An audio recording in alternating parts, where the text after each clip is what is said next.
আচ্ছা, আজকে আমরা বিভিন্ন ধরনের পরিবেশের প্রভাব বা এনভায়রনমেন্টাল ফ্যাক্টরগুলো জীবের ওপর কীরকম প্রভাব বিস্তার করে সেটা দেখব।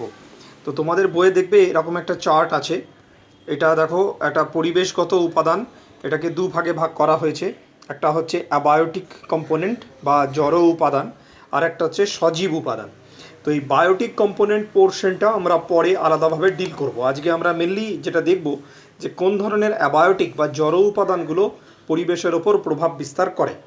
তো এগুলোর মধ্যে প্রথমেই আছে, দেখো, বিভিন্ন ধরনের ক্লাইমেটিক ফ্যাক্টর বা জলবায়ুগত উপাদান, যার মধ্যে আছে সানলাইট, তাপমাত্রা, বৃষ্টিপাত, আপেক্ষিক আর্দ্রতা, বায়ু প্রবাহ, এগুলো আমরা এরপরে দেখে নেব। বিভিন্ন ধরনের টোপোগ্রাফিক ফ্যাক্টর। টোপোগ্রাফিক ফ্যাক্টর মানে হচ্ছে ভৌগোলিক উপাদান। ভৌগোলিক উপাদান মানে যেমন ধরো পাহাড়ের উচ্চতা, পাহাড়ের ঢাল বা স্লোপ কতখানি রয়েছে, উপত্যকার অবস্থান, এগুলো। আর নেক্সট হচ্ছে এডাফিক ফ্যাক্টর। এই এডাফিক ফ্যাক্টর কথাটা মনে রাখতে হবে। এডাফিক কথাটার মানে হচ্ছে মৃত্তিকা সম্বন্ধীয় যে উপাদানগুলো রয়েছে, যেমন মৃত্তিকার গঠন, তাতে জৈব বস্তুর উপস্থিতির পরিমাণ, মৃত্তিকার পিএইচের পরিমাণ, মৃত্তিকার জল ধারণ ক্ষমতা, এইগুলো নিয়ে তৈরি হয় এডাফিক ফ্যাক্টর। তাহলে এই ধরনের অ্যাবায়োটিক কম্পোনেন্টগুলো কিভাবে জীবের ওপর প্রভাব বিস্তার করে সেটা আমাদের মেনলি এখন দেখতে হবে। তো এই যত অ্যাবায়োটিক ফ্যাক্টর রয়েছে তার মধ্যে সবথেকে যেটা ইম্পর্টেন্ট সেটা হচ্ছে টেম্পারেচার। টেম্পারেচার হচ্ছে প্রাইম অ্যাডাফিক ফ্যাক্টর, সবথেকে বড় অ্যাবায়োটিক ফ্যাক্টর, যেটা জীবের ওপর সবথেকে বেশি মাত্রায় প্রভাব বিস্তার করে। আমার মেটেরিয়ালে যদি তোমরা চলে আসো, তাহলে দেখবে আমার মেটেরিয়ালে এই প্রাণীর ওপর তাপমাত্রার প্রভাব বলে একটা নোট লেখানো আছে। এটা তোমাদের পড়তে হবে। যেমন প্রথম আমি পয়েন্ট ওয়াইজ ম্যাটেরিয়ালটা থেকে আলোচনা করছি। যেমন ফার্স্ট হচ্ছে রিপ্রোডাকশনস। তো দেখা গেছে যে প্রাণীর ওপর রেট অফ রিপ্রোডাকশন, অর্থাৎ কী হারে তারা রিপ্রোডাকশন করছে, এটা বিভিন্ন টেম্পারেচারে বিভিন্ন রকমের হয়। কিছু কিছু প্রাণীর ক্ষেত্রে তাপমাত্রা বাড়ার সঙ্গে সঙ্গে দেখা গেছে রেট অফ রিপ্রোডাকশনের হার বাড়ে, যেমন ব্লো ফায়ার ক্ষেত্রে এই জিনিসটা দেখা যায়। আবার কিছু কিছু প্রাণীর ক্ষেত্রে দেখা গেছে তাপমাত্রার বাড়ার সঙ্গে সঙ্গে কিন্তু তার প্রজনন ক্ষমতা কমে। এটা প্রাণী টু প্রাণী ভ্যারি করে। মোটামুটিভাবে একটা আদর্শভাবে দেখা গেছে ওই 22 ডিগ্রি থেকে 32 ডিগ্রি সেন্টিগ্রেড পর্যন্ত যে তাপমাত্রা, সেটা একটা রিপ্রোডাকশনের জন্য ফেভারেবল টেম্পারেচার হিসেবে ধরে নেওয়া হয়। নেক্সট হচ্ছে সেক্স রেশিও। এই সেক্স রেশিও কি, এটা আমাদের পরে পড়তে হবে। সেক্স রেশিও হচ্ছে প্রতি 1000 জন পুরুষের, আই রিপিট, প্রতি 1000 জন পুরুষ পিছু কোনো পপুলেশনে কতজন মহিলা আছেন তাকে বলা হয়ে থাকে সেক্স রেশিও। এখানে দেখো মেন ইম্পর্টেন্স দেওয়া হচ্ছে মহিলার সংখ্যাটাকে। 1000 জন পুরুষের জন্য কতজন মহিলা আছে তার একটা কারণ আছে। সেক্স রেশিওটাকে মহিলাদের ক্ষেত্রে মাচ মোর ইম্পর্টেন্স দেওয়া হয়, কেননা মহিলারাই কেবলমাত্র সন্তান ধারণ করতে পারেন। দেয়ারফর পপুলেশনের দৃষ্টিভঙ্গি থেকে সবসময় মহিলাদের সংখ্যা বা স্ত্রীর সংখ্যা এটা অত্যন্ত গুরুত্বপূর্ণ। এখন দেখা গেছে কিছু কিছু জীবের ক্ষেত্রে সেক্স রেশিওর ওপরেও তাপমাত্রা প্রভাব বিস্তার করে। যেমন দেখো লেখা আছে মাইক্রোক্লাইলোপ্যাক্স, এদের তাপমাত্রা বাড়ালে স্ত্রী প্রাণীর সংখ্যা বাড়ে। আবার র্যাট ফ্লি এর ক্ষেত্রে আবার 21 থেকে 25 ডিগ্রি সেন্টিগ্রেড তাপমাত্রায় স্ত্রী মাছির সংখ্যা বাড়ে। এর টেম্পারেচার যদি বেশি হয়ে যায় তখন কিন্তু আবার স্ত্রী মাছির উৎপাদন ক্ষমতা কমে, পুরুষ মাছির উৎপাদন ক্ষমতা বাড়ে। দেয়ারফর টেম্পারেচার অবভিয়াসলি সেক্স রেশিওর ওপর প্রভাব বিস্তার করে। নেক্সট হচ্ছে কালারেশন। এটা আমরা জানি যে যত উষ্ণ অঞ্চলে উপস্থিত প্রাণী তাদের দেহে মেলানিন সিনথেসিসের পরিমাণ বাড়ে। যেমন আমরা জানি আফ্রিকান পার্সনরা, তারা নিগ্রো যারা একদম, তারা পুরোপুরি ব্ল্যাকিশ হয়। That is high level, high ডিগ্রিতে তাদের মধ্যে মেলানিন সিনথেসিস হয়। তো যত উষ্ণ অঞ্চলে বসবাসকারী মানুষ বা জীব তাদের দেহ কৃষ্ণবর্ণের হয়। এটাকে বিজ্ঞানী গ্লগার আবিষ্কার করেছিলেন, তাই তার নাম অনুসারে এটাকে বলে গ্লগার রুল। এইখানে কতগুলো 5-6টা রুল আমাদের পরপর পড়তে হবে। ফার্স্ট হচ্ছে গ্লগার রুল, দেন বার্গম্যানস রুল, তারপরে হচ্ছে অ্যালেন্স রুল, এরপরেও আরও দুটো রুল আছে। এটা অবজেক্টিভের জন্য ভীষণ ইম্পর্টেন্ট। বারবার এই ধরনের প্রশ্ন তোমাদের অবজেক্টিভে ফলে যে বার্গম্যানস রুল কাকে বলে। এই যেমন এক্ষুনি যেটা বললাম যে টেম্পারেচারের ওপর ভিত্তি করে মেলানিন সিনথেসিস বা মেলানিন রঞ্জক উৎপাদন হয় তাপমাত্রা বাড়লে, এটাকে বলে গ্লগার রুল। তেমনি আমরা বার্গম্যানস রুল, সেটা হচ্ছে বলছে যে গ্রীষ্মপ্রধান অঞ্চলের তুলনায় পাখি এবং স্তন্যপায়ী প্রাণীদের দেহের সামগ্রিক আকৃতি গ্রীষ্মপ্রধান অঞ্চলের তুলনায় শীত প্রধান অঞ্চলে এদের বড় হয়। শীত অর্থাৎ তাপমাত্রা প্রাণীর চূড়ান্ত আকারকে প্রভাবিত করে এবং শরীরের বিভিন্ন অঙ্গ প্রত্যঙ্গের আকারকেও প্রভাবিত করে। শীত প্রধান অঞ্চলে বসবাসকারী যে সমস্ত পাখি এবং স্তন্যপায়ী প্রাণী, এদের আকার গ্রীষ্ম প্রধান অঞ্চলে বসবাসকারী প্রাণীদের থেকে আকারে বড়। এটা বিজ্ঞানী বার্গম্যানস আবিষ্কার করেছিলেন, এটাকে বলে বার্গম্যানস রুল। ঠিক তেমনি অ্যালেন্স রুল। অ্যালেন্স রুল হচ্ছে, সেটা হচ্ছে যে সমস্ত প্রাণীর প্রান্তীয় অঙ্গ, যেমন ধরো ল্যাজ, পা, কর্ণছত্র, এগুলো গ্রীষ্মপ্রধান অঞ্চলে এই প্রাণীদের এই সমস্ত প্রান্তীয় অঞ্চলগুলোর দৈর্ঘ্য বেশি হয়। এটাকে বলে অ্যালেন্স রুল। একটা কারণ আছে, তার কারণটা হচ্ছে কি, এই সমস্ত প্রান্তীয় অঞ্চলগুলোর মধ্যে দিয়ে এরা তাপমাত্রা রেডিয়েট করে, তাপমাত্রা বার করে দেয়। দেয়ারফর গ্রীষ্মপ্রধান অঞ্চলে যেহেতু এদের বেশি করে তাপমাত্রা রেডিয়েট করতে হয়, সেই জন্য এই অঞ্চলগুলোর দৈর্ঘ্য বেশি। ঠিক তেমনি আরও দুটো রুলস আছে, দেখবে, এটা পড়তে হবে। একটা হচ্ছে র্যানসেচ রুল, নেক্সট হচ্ছে জর্ডন রুল। এটা হচ্ছে গ্রীষ্মপ্রধান অঞ্চলকারী পাখিদের ডানা অনেক বেশি প্রসারিত হয়, সেটা র্যানচেস রুল। অ্যান্ড জর্ডন রুলস, এটা কিছু কিছু মাছের মরফোলজির ওপর তাপমাত্রা কীরকমভাবে প্রভাব বিস্তার করে সেটা এখান থেকে পড়তে হবে। নেক্সট যেটা, সেটা হচ্ছে সাইক্লোমরফোসিস। এটা কি? সাইক্লোমরফোসিস বুঝতে গেলে এই ছবিটা একটু ভালো করে দেখো। এটা হচ্ছে ড্যাফনিয়া, এটা একটা জলজ প্রাণী, একটা ফাইটোপ্ল্যাঙ্কটন বলতে, জলজ একটা জু প্ল্যাঙ্কটন আমরা বলতে পারি। তো ড্যাফনিয়ার ক্ষেত্রে উষ্ণতার তারতম্যের সঙ্গে মিলিয়ে তাদের গঠনের পার্থক্য দেখা যায়, এটাকে বলে সাইক্লোমরফোসিস। দেখো, মাথার কাছে একটা হেলমেটের মতো অংশ শীতের সময় যেটা একবারেই নেই, বসন্তকালে সেটা অপেক্ষাকৃত একটু বেশি, গ্রীষ্মকালে দেখো মস্তকের অংশটা সবথেকে বেশি প্রসারিত হয়েছে, আবার হেমন্তকালে এসে সেটা আবার অটোমেটিক্যালি কমে গেছে, শীতকালে গিয়ে পুনরায় সেটা প্রায় অলমোস্ট নীল হয়ে যাচ্ছে। তাহলে উষ্ণতাভিত্তিক, জলের উষ্ণতাভিত্তিক তারতম্যের ওপর ভিত্তি করে এরূপ মস্তকের গঠনের পরিবর্তন, এটাকে বলে সাইক্লোমরফোসিস। এখন প্রশ্ন হলো, কেন এরকম দেখা যায়? কেন টেম্পারেচার যত বাড়ছে তত তার মস্তকের অংশটা প্রসারিত হচ্ছে? এইটাকে ব্যাখ্যা করা যায় যে থিওরির মাধ্যমে, সেই থিওরিটাকে বলে বায়োন্ট হাইপোথিসিস। বায়োন্সি মানে হচ্ছে প্লবতা। তো প্লবতা তত্ত্ব, এটা কি না, যত টেম্পারেচার বাড়ে জলের, তত জলের আপেক্ষিক গুরুত্ব কমে, দেয়ারফর তখন তার প্লবতা অনেক কমে যায়।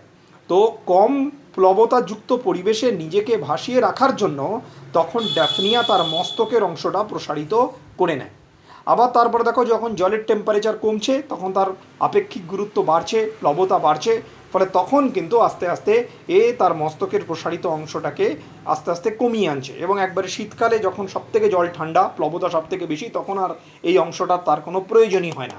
So this is called cyclomorphosis. সাইক্লোমরফোসিসের পরে আমরা একটা নতুন জায়গায় যাব, এটাকে আমরা বলবো হোমিওস্ট্যাটিস। তো এটা খুব important. What is actually homeostasis? Homeostasis মানে হচ্ছে, দেখো এখানে আমি লিখে রেখেছি, maintaining constancy of internal environment, pH, temperature, osmotic concentration. এই কথাটার মানে কি?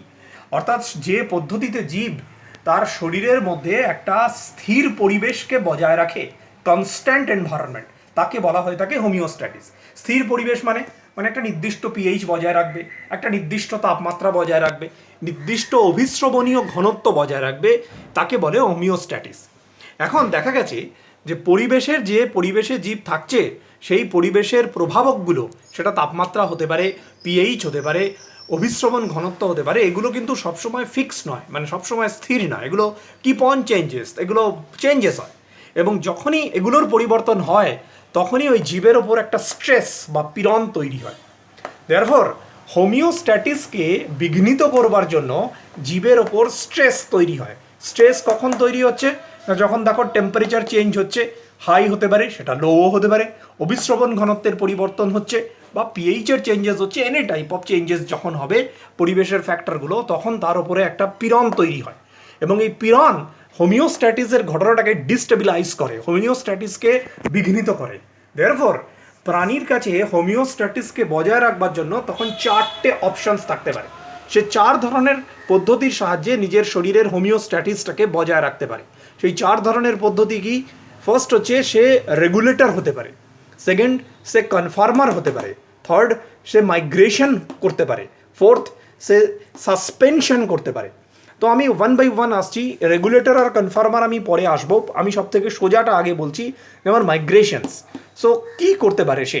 মাইগ্রেশন মানে হচ্ছে দেখবে বিভিন্ন পরিযান, বিভিন্ন পরিযায়ী পাখি আছে যারা শীতকালে কি করে, যেমন আমি এখানে দেখিয়েছি সাইবেরিয়া থেকে, সাইবেরিয়াতে যখন শীতকাল তখন টেম্পারেচার দারুণ কমে যায়, সেই সময় অনেক মাইগ্রেটরি বার্ডস আছে যারা কিওলাডো ন্যাশনাল পার্ক, যেটা ভারতবর্ষের রাজস্থানে অবস্থিত ভরতপুরে, সেই কিওলাডো ন্যাশনাল পার্কে প্রত্যেক বছর শীতকালে প্রচুর সংখ্যক পরিযায়ী পাখি সাইবেরিয়া থেকে চলে আসে। না দেখো, this is one short of technique যার মাধ্যমে ওরা সাইবেরিয়ার ভীষণ তাপমাত্রা কমে যাওয়ার হাত থেকে নিজেকে বাঁচাচ্ছে, অর্থাৎ নিজের শরীরের হোমিওস্ট্যাটিসকে বজায় রাখছে। নেক্সট হচ্ছে দেখো সাসপেনশন। সাসপেনশন কীরকম, এইটা তোমরা অলরেডি পড়েছো। সাসপেনশন মিনস হচ্ছে তারা তাদের যাবতীয় বিপাক ক্রিয়াগুলোকে কিছুটা টেম্পোরারি সময়ের জন্য বন্ধ রাখে। কীরকমভাবে? ন্যাস্টিভেশন, এটা আমি অলরেডি তোমাদের আগের দিনকে পড়িয়েছিলাম। মরু অঞ্চলের প্রাণীরা গর্ত করে ভেতরে ঢুকে যায় যেখানে তাপমাত্রা কম, বাইরে যখন প্রচণ্ড হিট তখন গর্তের মধ্যে টেম্পারেচার কম, এবং এই সময় তারা গর্তের মধ্যে নিজেদের সমস্ত বিপাকীয় ক্রিয়া বন্ধ করে, সমস্ত কিছু স্তব্ধ করে সে গর্তের মধ্যে ঢুকে বসে থাকে।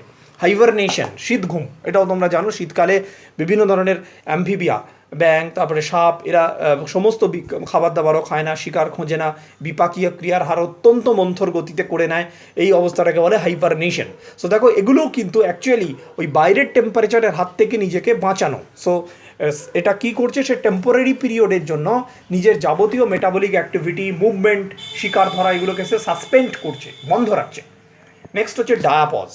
এটাও অনেক সময় জীবের জীবনচক্রে দেখা যায় যে জীবের জীবনচক্রে লার্ভা দশায় পরিস্ফুটনকালে সে কিছুটা সময়ের জন্য সেই লার্ভাটাকে সে পরিস্ফুটন বন্ধ রাখলো, তার আর কোনো রকম পরিস্ফুটন হলো না। কেন না, পরিবেশ যদি প্রতিকূল আচমকা হয়ে যায়, সে যদি বুঝতে পারে যে এই লার্ভা দশার পরিস্ফুটন ঘটলেও সেই লার্ভা ওই প্রতিকূল পরিবেশে বসবাস করতে পারবে না বা বাঁচতে পারবে না, তখন সে কিছু সময়ের জন্য ওই লার্ভা দশাটাকে স্থগিত করে দেয়, এটাকে বলে ডায়াপজ। এগুলো অনেক সময় দেখা যায় হচ্ছে সিল্ক মথ, রেশম মথের জীবনচক্রে এই ঘটনাটা দেখা যায়। আরও দু একটা প্রাণী আছে যাদের ক্ষেত্রে এই ধরনের ডায়াপজ দেখা যায়।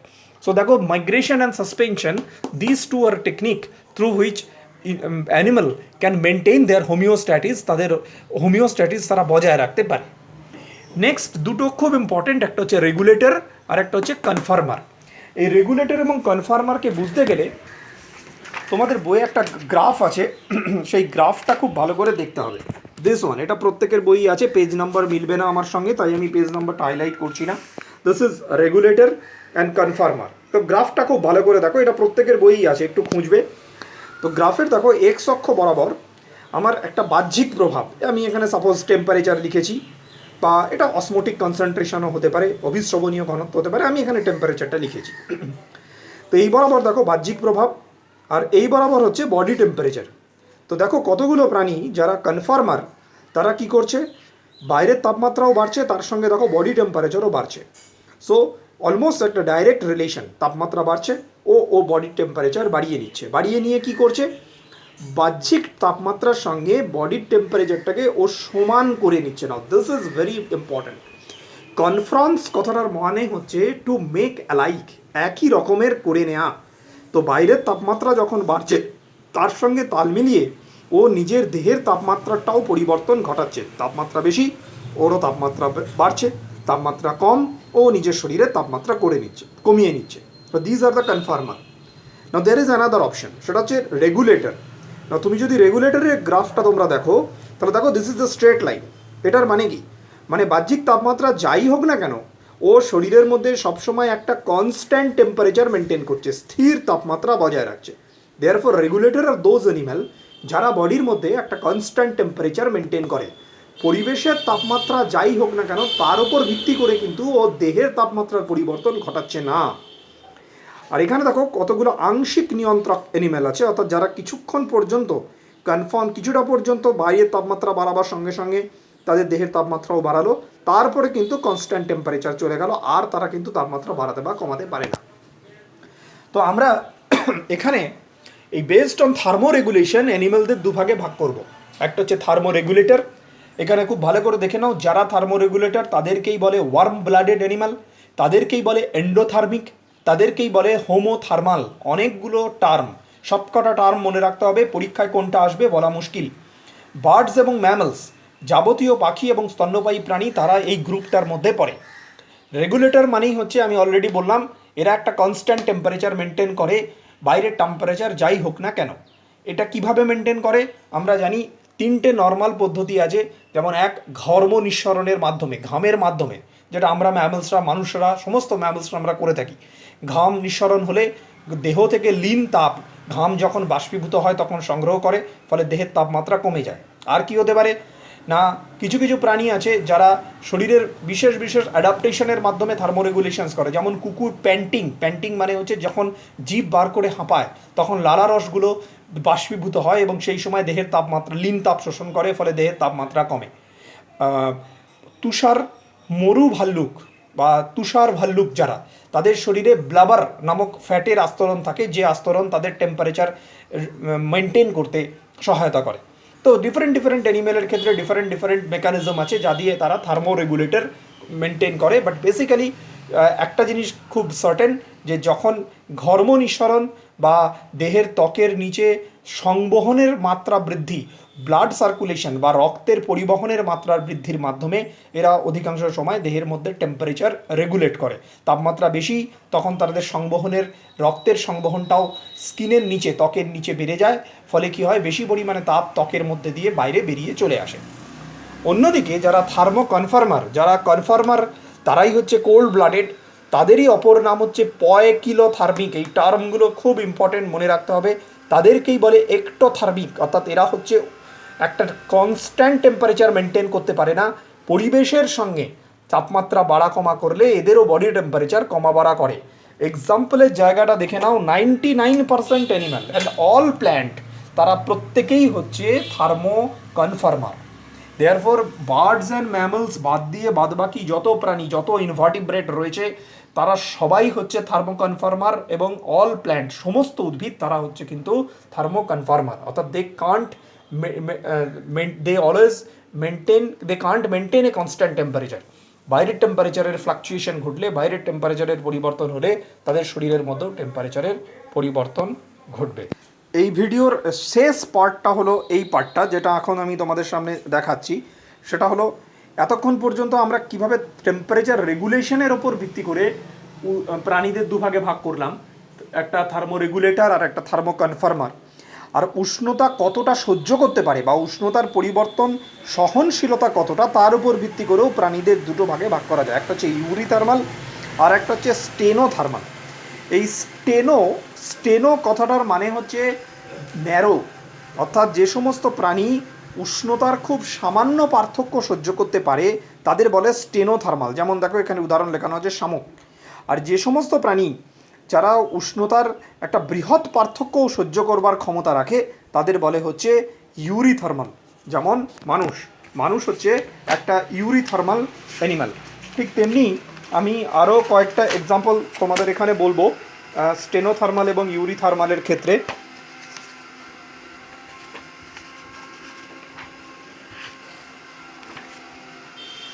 যেমন স্টেনোথার্মাল অ্যানিম্যালের মধ্যে হবে পোলার বিয়ার বা মরু ভাল্লুক, এরা স্টেনোথার্মাল অ্যানিম্যালের মধ্যে চলে আসবে। পোলার বিয়ার, লিজার্ডস, এও স্টেনোথার্মাল অ্যানিম্যাল। অপরদিকে ইউরিথার্মাল অ্যানিম্যালের মধ্যে মোস্ট ম্যামলস, সমস্ত রকমের স্তন্যপায়ী প্রাণী এবং বার্ডস, তারা ইউরিথার্মাল।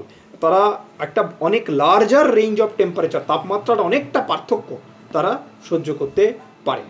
এইখানে একটা কথা আমি তোমাদের বলে দিই, এই যে থার্মো কনফার্মার সম্বন্ধে আমি তোমাদের বললাম যে এরা পরিবেশের তাপমাত্রার পার্থক্যের সঙ্গে সঙ্গে তারা নিজের শরীরের টেম্পারেচারও পরিবর্তন করে নিতে পারে।